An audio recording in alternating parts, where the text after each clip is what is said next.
Okay, guys. So on this one right here, we're gonna have a tank starts off at 1,060 gallons of water, and 35 gallons of water leaks from that tank every hour. So if you're looking at that, that's already gonna be leaks uh, every each, everything like that. That's gonna be 35x, which means this is your M. This is gonna be your starting point, your B, your y-intercept, your one-time thing. At that same time, an empty pool is filled with a rate that's already telling you that's your M of 480 gallons per minute, which inequality represents all possible values that the hours that have passed when the tank contains less than the pool. So pool is the second one. So that one's going to be at 480x, and they want this one to be less than. So it's less than right there. And in the beginning, we're going to have 1,060 minus the 35x. So on that note, that's just basically it. It's pretty easy. It's not too bad. We're going to go ahead and get this part right here and then subtract that every hour. And this one's going to be, each hour is going to be added on. And they want the tank contains less than the pool. The tank, oh, I'm sorry, this is the tank. And they want the tank to be less. So they want that right there. Okay, they want the tank and the pool. The pool, yeah, pool tank. So let's just look for this one right there. No. This one's saying more. Yeah, so this looks like it. See. A cone has a radius. Oh, this one's easy. And then volume, right? Cone, volume. There's my information that I need. So that one's going to be volume is equal to 1/3 BH. Volume is equal to 1/3. B is pi r squared times your height. B is equal to 1/3. Pi is pi. Radius in this situation will be 12 squared times my height of 18. Now, if you look at all these things, the answer choices, they don't have pi multiplied out. All right, so I'm going to multiply everything but the pi. So I'm going to go with 1/3 times 12 squared times 18, and the pi my answer. So for this one, I'm going to do the calculator because that's pretty easy. You can see it on the calculator. I'm pulling up the calculator now, and I'm going to go with 12 times 18, 864. So this part is 864, all of this, times pi.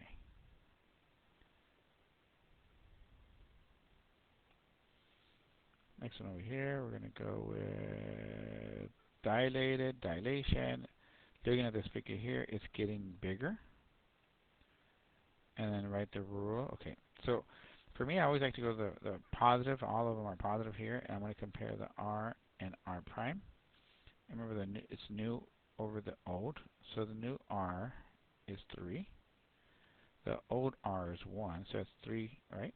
So we're looking for 3x and 3y. It is getting bigger. Checks out. Everything looks great. Is there another way I could do it? Yes, I'll change color. And I'm going to show you that I can compare the y's if you want. I'll compare the y's of whatever, I guess with the r's, right? So it'd be r prime 3 over r, which would be 3 over 1, again 3. So guys, they meant you just compare the corresponding parts, x's of the r's or y's and so forth. Okay, so once you see this one, guys, before I finish talking, as we were looking over here, this was 2 points. You see that? X and y, and then you manifold on 3 to get the equations. So we're going to have it y is equal to mx plus b. But looking at these, which one comes first? Okay, well, first off, we're going to go with a delivery charge of $5. That's the only one that has a delivery charge of $5. So I didn't even do any work. This one's just A. Let's still go and do this in spreadsheets and manifold on 3. So we come out here. Which one comes first? FYI, cookies, and they're going to charge you that for delivery, all right? The total. Total comes at the end, so we're going to go, this is your X, this is your Y. So this coordinate would be $12 and $20. This is going to be 18 and 27.50. Okay, so 12 and 20. since I already have this here, I'm going to just type over it. 12, 20, this would be 18, and 27, 50. So there it is, 125, 125, perfect, and then we have 5. So yeah, without even thinking or doing anything, right, we could have figured it out a long time ago. Okay, 24 and 18. So this is what I just told you guys. When you come out here, look at the numbers. They're not going to give you all the numbers that match up. Oh, let's see, time 18 minutes. Yeah, you can't. 18 minutes, 18 minutes. No, so it's none of them like that. So one of my students says, sir, just simplify it. And if you can be really good at math, great. If you can't, then just use the calculator. And I'll put 24 over 18. Why 24 over 18? Because of the numbers they gave me. And the calculator would do all the work. So I'm just going to go with 24 divided by 18. 4/3, right? So we're going to come out here. The 24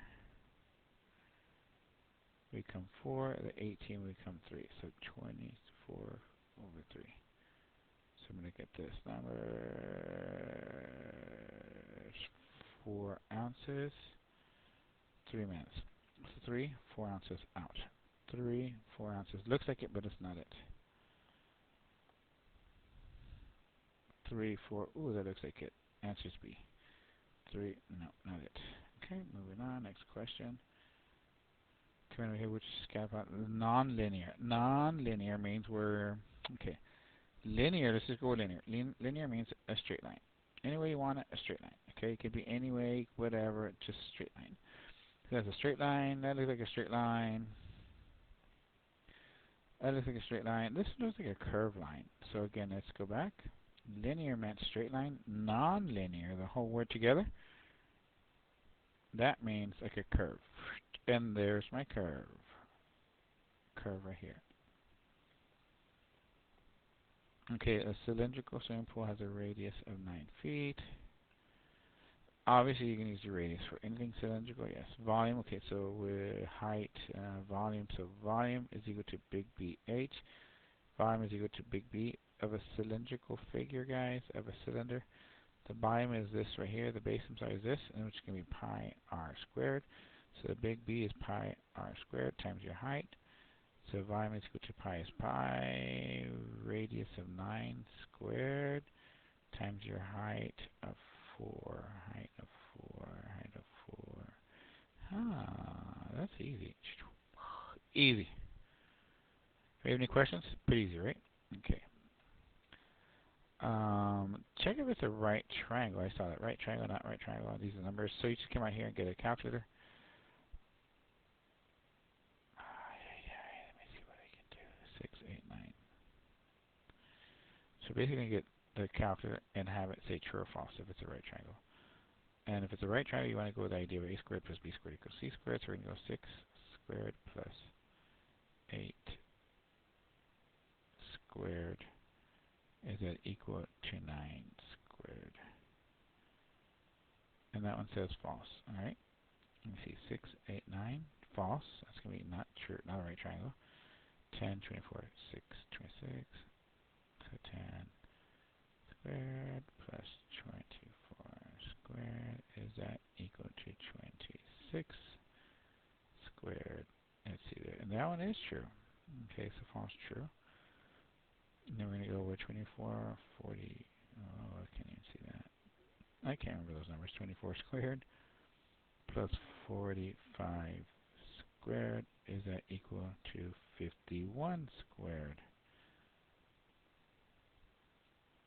So we have false, true, and true. All right. So false, true, and true. So that's how you just check that one out. Pretty easy, guys.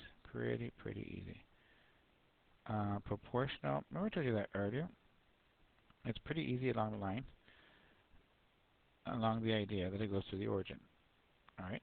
It goes through the origin. So look at this. You can see it right there. It's going through the origin. And the idea is y equals to mx plus b.